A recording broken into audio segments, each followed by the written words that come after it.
Assalamualaikum warahmatullahi wabarakatuh. Yang terhormat Bapak Asep Suryana selaku dosen pengampu mata kuliah nalar kritis dan retorika dan teman-teman semuanya. Kami dari kelompok 7 akan mempresentasikan mengenai perubahan aturan seleksi masuk perguruan tinggi negeri atau PTN pada tahun 2023. Kelompok 7 sendiri terdiri dari saya sendiri, dari Sakila, Dian Gloria, dan Mary Putri Wardani. Nah, yang pertama, eh, pada 7 September 2022 lalu, Menteri Pendidikan, Kebudayaan, Riset, dan Teknologi, Nadiem Makarim melansir perubahan skema seleksi masuk perguruan tinggi negeri atau PTN melalui media sosial. Perubahan tersebut tercantum dalam Peraturan Menteri Pendidikan, Kebudayaan, Riset, dan Teknologi Nomor 48 Tahun 2022 tentang penerimaan mahasiswa baru, program diploma, dan program sarjana pada perguruan tinggi negeri. Berbagai macam program diberlakukan untuk mentransformasi pendidikan secara menyeluruh, mulai dari tingkat pendidikan dasar hingga tingkat pendidikan tinggi. Terdapat 3 perubahan jalur seleksi masuk PTN pada tahun 2023 mendatang. Antara lain perubahan seleksi nasional masuk perguruan tinggi negeri atau SNMPTN menjadi seleksi nasional berdasarkan prestasi atau SNBP, perubahan seleksi bersama masuk perguruan tinggi negeri atau SBMPTN menjadi seleksi nasional berdasarkan tes, dan perubahan seleksi jalur mandiri yang harus berdasarkan seleksi akademis dan tidak untuk tujuan komersial. Selanjutnya itu ada alasan perubahan jalur seleksi masuk perguruan tinggi negeri tahun 2023. Ketua Tim Pelaksana Persiapan Seleksi Masuk PTN 2023 yaitu Budi P. Widiobroto mengatakan bahwa kebijakan perubahan skema seleksi masuk PTN 2023 bisa mendukung seleksi masuk PTN yang berkeadilan termasuk secara ekonomi. Setidaknya dengan pola seleksi tahun 2023 ini, diharapkan siswa SLTA mempunyai kesempatan yang sama, baik dari jenis sekolah, yaitu SMA, MA, dan SMK, atau sekolah yang berasal dari perkotaan atau kabupaten, kemudian juga siswa yang berkecukupan secara ekonomi maupun kurang mampu, karena yang tidak mampu pun atau yang mampu tidak akan berlomba ini dan itu dan berbayar. Boleh di next. Lalu bagaimana sih aturan seleksi ketiga jalur tersebut sebelum dan setelah adanya kebijakan perubahan? Yang pertama, terdapat seleksi nasional masuk perguruan tinggi negeri atau SNMPTN. SNMPTN adalah jalur masuk perguruan tinggi negeri dengan menggunakan nilai rapor dan prestasi akademik. Siswa dengan nilai akademik yang konsisten dan memiliki prestasi akademik berkesempatan untuk masuk perguruan tinggi negeri melalui jalur ini. Nilai rapor yang digunakan adalah nilai rapor dari semester 1 sampai semester 5 selama masa belajar 3 tahun di SMA atau SMK atau MA sederajat. Sementara prestasi akademik lain akan menjadi nilai plus bagi siswa.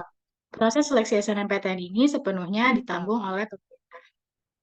Sebagaimana tertuang dalam situs ltmpt.ac.id disebutkan bahwa kuota pendaftaran SNMPTN disesuaikan dengan akreditasi sekolah dengan rincian sekolah dengan akreditasi A memiliki kuota untuk 40% siswa terbaik di sekolah, kemudian siswa dengan akreditasi B memiliki kuota untuk 25% siswa terbaik di sekolah, dan sekolah dengan akreditasi C dan lainnya memiliki kuota untuk 5% siswa terbaik di sekolah. Sebelum adanya perubahan kebijakan baru, aturan SNMPTN adalah yang pertama, siswa hanya diperbolehkan memilih jurusan perguruan tinggi negeri atau PTN sesuai dengan jurusan yang dipilih saat SMA.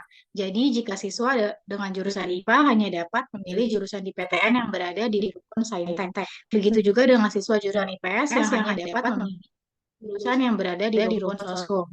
Kemudian, sebelum adanya perubahan, aturan yang kedua adalah perhitungan peringkat di sekolah hanya menggunakan nilai mata pelajaran jurusan. Jadi, untuk siswa jurusan IPA, nilai yang diperhitungkan hanya pada mata pelajaran matematika, bahasa Indonesia, bahasa Inggris, fisika, kimia, dan biologi. Sementara siswa dengan jurusan IPS, nilai yang diperhitungkan hanya pada mata pelajaran matematika, bahasa Indonesia, bahasa Inggris, sosiologi, ekonomi, dan geografi. Kemudian setelah adanya perubahan aturan seleksi pada jalur SNMPTN, aturannya menjadi yang pertama, siswa diperbolehkan lintas jurusan. Jadi, siswa dengan jurusan IPA bisa memilih jurusan di PTN pada rumpun Soshum. Begitu juga sebaliknya, siswa jurusan IPS bisa memilih jurusan pada rumpun Saintek. Kemudian aturan yang kedua yaitu perhitungan peringkat nilai terdiri dari seluruh mata pelajaran. komponen perhitungan nilainya yaitu minimal 50% rata-rata nilai rapor semua mata pelajaran dan maksimal 50% komponen penggali minat dan bakat seperti mata pelajaran pendukung, lomba, dan portofolio untuk jurusan olahraga dan seni. Seleksi bersama masuk perguruan tinggi negeri alias SBMPTN adalah jalur seleksi atau proses penerimaan mahasiswa baru perguruan tinggi negeri dengan menggunakan pola ujian tulis berbasis komputer atau UTBK yang dilaksanakan secara nasional dan diselenggarakan oleh Lembaga Tes Masuk Perguruan Tinggi atau LTMPT secara serentak di Indonesia. Selanjutnya, apa saja perubahan dari SBMPTN menjadi SNBT? Pada tahun 2023 nanti, seleksi bersama masuk perguruan tinggi negeri atau SBMPTN akan diganti menjadi seleksi nasional berdasarkan tes, yaitu SNBT. Perubahan atau perbedaan yang tercipta antara lain yakni yang pertama, SNMBT akan meniadakan TKA atau tes kompetensi akademik dan juga TPA, tes potensi akademik, dan hanya akan menyisakan TPS yakni tes potensi skolastik saja. Lalu yang kedua, setiap calon baik mahasiswa maupun mahasiswi dapat diperkenankan untuk mencoba hingga 2 kali ujian atau SNBT dalam 1 tahunnya. Lalu seleksi mandiri. Seleksi mandiri atau ujian mandiri adalah sistem penerimaan mahasiswa baru di perguruan tinggi negeri di Indonesia secara mandiri yang dilakukan setelah pengumuman SBMPTN dengan menggunakan nilai UTBK, nilai raport, serta prestasi. Prestasi ini baik prestasi akademik maupun non-akademik sebagai poin tambahan, dan ini disesuaikan dengan ketentuan di perguruan tinggi masing-masing. Perubahan dari aturan seleksi mandiri antara lain itu akan dilakukan berdasarkan seleksi akademis, lalu dilarang untuk mengaitkan dengan tujuan komersial, dan dituntut untuk bisa lebih mengutamakan atau mengedepankan transparansi dan akuntabilitas atau pertanggungjawabannya. Nah, di samping banyaknya dampak positif ya untuk pendidikan yang mungkin dapat dirasakan dari adanya perubahan aturan seleksi masuk perguruan tinggi negeri, tidak dapat dipungkiri bahwa adanya kebijakan ini juga menimbulkan banyak keresahan bagi masyarakat. Salah satunya adalah perubahan kebijakan terkait penghapusan tes kemampuan akademik atau TKA yang dinilai terlalu terburu-buru dan tidak memperhatikan beberapa aspek. Tes kemampuan akademik atau TKA ini sebelumnya terdapat pada jalur masuk SBMPTN yang kini dirubah menjadi SNBT. Beberapa hal yang menimbulkan ketidaksetujuan pada masyarakat terkait penghapusan TKA adalah yang pertama, karena calon mahasiswa tidak memiliki bekal ilmu yang cukup untuk masuk ke jurusan tujuan mereka. Seleksi nasional berdasarkan tes atau SNBT akan berfokus pada pengukuran kemampuan penalaran dan pemecahan masalah dengan tes skolastik yang terdiri dari potensi kognitif, penalaran matematika, literasi dalam bahasa Indonesia, dan literasi dalam bahasa Inggris. Hal ini dikhawatirkan dapat memicu turunnya kualitas pembelajaran mata pelajaran pokok, serta siswa berpotensi menyampingkan proses pembelajaran mata pelajaran di sekolah. Sehingga ketika menjadi mahasiswa baru, mereka akan belajar dari nol karena tidak tahu ajaran dasar yang memang diperlukan. Selain itu, perubahan ini juga cukup merugikan siswa yang saat ini sudah SMA, khususnya kelas 12, karena mereka dihadapkan dengan tes yang berbasis penalaran. Padahal sejak kecil mereka belajar dengan sistem hafalan. Anggota Komisi 10 DPR RI dari fraksi Nasdem, Rati Megasari Singkaru, menjelaskan bahwa jika tes dengan mata pelajaran ini dihapuskan, maka harus terlebih dahulu diterapkan secara holistik. Misalnya dimulai dari jenjang sekolah yang paling dini, yaitu sekolah dasar. Kemudian ketidaksetujuan kedua pada masyarakat adalah karena penghapusan TKA ini menjadi tantangan besar bagi guru dan pengajar. Perubahan kebijakan atau aturan seleksi masuk perguruan tinggi negeri terkait penghapusan TKA tentunya harus diikuti dengan perubahan pola mengajar guru yang mengutamakan pemahaman siswa. Pengamat pendidikan Ije Khadijah mengatakan bahwa kapasitas guru di Indonesia yang masih rendah menjadi salah satu tantangan besar dalam implementasi kebijakan tersebut. Selama ini, guru-guru terbiasa mengajar dengan kurikulum yang padat karena siswa ditargetkan untuk mengikuti seleksi perguruan tinggi dengan materi yang lebih banyak hafalan, di mana pola ini membuat pembelajaran di sekolah lebih sering menekankan pada ketercapaian materi, bukan pemahaman siswa. Dengan kebijakan yang baru ini, para guru harus siap mengubah pendekatan mengajarnya. Oleh karena itu, guru harus diberikan sosialisasi mengenai pembelajaran berbasis nalar. Namun, mengingat kondisi pendidikan Indonesia yang belum merata dan kapasitas setiap guru yang berbeda, hal ini akan menjadi tantangan besar yang membutuhkan waktu panjang untuk diatasi. Baik, paparan selanjutnya akan kembali diuraikan oleh saya.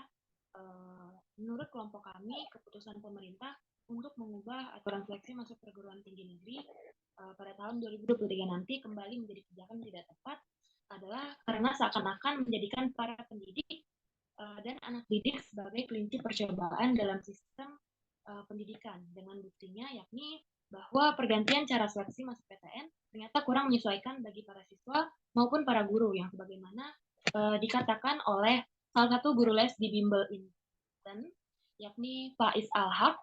Ia mengatakan bahwa ada suatu wujud kekhawatiran bahwa kebijakan baru yang hanya menyisakan TPS akan menurunkan semangat belajar dari para siswa lantaran tak ada lagi tes akademik. Dan dengan ditiadakannya tes akademik, yakni alias tes mata pelajaran yaitu TKA dan TPA, maka hal itu akan berdampak pada siswa ketika mereka mulai belajar di perguruan nanti. Yang mana materi akademik dari mata pelajaran yang diperlukan sebagai materi dasar untuk memahami perkuliahan di semester awal yang akan mereka hadapi, yang sudah diajarkan kepada mereka seperti yang dikatakan Alila tadi, ternyata malah tidak termasuk ke dalam tahapan ujian seleksi tersebut, yaitu SNMPT. Lalu dengan bukti yang lainnya, yakni bahwa pergantian cara seleksi masuk PTN itu alasannya karena tidak diterapkan secara bertahap, di mana kebijakan perubahan aturan di 3 jalur penerimaan mahasiswa baru, yaitu khususnya di PTN, yakni SNMPTN, SBM, dan Mandiri yang berubah menjadi SNBP dan SNBT, lalu Mandiri, semestinya diterapkan secara bertahap, bagaimana yang dikatakan oleh Kepala Bidang Pendidikan Bimbingan Belajar Nurul Fikri, yakni Chandra Kusuma. Chandra Kusuma mengatakan bahwa perubahan aturan masuk perguruan tinggi negeri pada tahun 2023 yang tertuang dalam Peraturan Menteri Pendidikan Nomor 48 Tahun 2022 semestinya diterapkan 2 atau 3 tahun mendatang. Semisalnya seperti kurikulum Merdeka, yang implementasinya diterapkan secara bertahap. Itu salah satu contohnya, di mana penerapan kurikulum Merdeka pun diawali dengan sejumlah sekolah penggerak yang sudah disiapkan atau telah siap. Sedangkan sekolah lain yang dianggap atau memang belum siap, dipersilakan untuk tetap memakai kurikulum 2013. Maka begitupun yang sebaiknya dan seharusnya terjadi kini, yakni disediakannya tahapan-tahapan pada suatu kebijakan yang utamanya menciptakan perubahan, yang dalam hal ini khususnya ialah perubahan aturan seleksi masuk perguruan tinggi. Selanjutnya dilanjutkan oleh teman saya. Selanjutnya itu ada perubahan skema tes masuk perguruan tinggi negeri menimbulkan ketidakadilan bagi para mahasiswa. Dalam hal ini ada 2 poin, yaitu pada jalur prestasi peserta hanya dari sekolah terakreditasi A dan B, dan pergantian cara seleksi masuk PTN dan belum meratanya fasilitas satuan pendidikan di Indonesia secara bertahap. Ketidakadilan ini terlihat dari jalur pertama, yaitu jalur prestasi, dengan peserta hanya dari sekolah terakreditasi A dan B, padahal prestasi seseorang peserta didik bisa melampaui jenjang akreditasi satuan pendidikannya. Belum lagi soal sulitnya mendapatkan status akreditasi suatu jenjang pendidikan yang tidak memenuhi persyaratan. Padahal pemenuhan SNP ini di satuan pendidikan adalah kewajiban pemerintah. Jadi peserta didik kena dampak 2 kali, yaitu haknya mendapat sekolah berkualitas tidak dipenuhi, dan sekarang haknya untuk ikut jalur prestasi ke PTN ditutup oleh Pemkot. Ketidakadilan lainnya bagi calon mahasiswa baru yaitu belum meratanya fasilitas satuan pendidikan di tanah air. Dikhawatirkan yaitu satuan pendidikan ini di pedalaman yang jumlah gurunya sedikit dan tidak memiliki fasilitas komputer akan tersingkirkan dari persyaratan. Hal ini terlihat dari pengalaman selama masa pandemi COVID-19 dengan sistem pembelajaran jarak jauh, banyak satuan pendidikan dan peserta didik yang tidak bisa mengikuti pembelajaran daring hanya karena tidak memiliki akses internet dan perangkat komputer atau laptop. Padahal mereka yang tidak memiliki komputer untuk tes tidak bisa dikatakan tidak memiliki kemampuan kognitif yang tinggi. Mungkin saja siswa di pedalaman nyatanya lebih cerdas dan layak masuk PTN, tetapi dengan syarat tes yang menggunakan komputer tersebut membuat nasib mereka divonis tidak bisa mengikuti tes nasional ini. Maka perubahan itu justru memperbesar ketimpangan kesempatan peserta didik untuk masuk PTN. Dan ini merupakan kerugian yang sangat besar. Boleh dilanjut? Selanjutnya itu kesimpulan. Berdasarkan analisis yang kami lakukan mengenai perubahan jalur seleksi masuk perguruan tinggi negeri tahun 2023, menurut kami itu kurang tepat dan terlalu terburu-buru, dikarenakan tidak memperhatikan beberapa aspek. Dan perubahan ini juga dinilai tidak adil bagi para peserta jalur prestasi yang pesertanya hanya dari sekolah yang terakreditasi A dan B. Baik, sekian presentasi dari kelompok kami. Kurang lebihnya mohon maaf. Wassalamualaikum warahmatullahi wabarakatuh.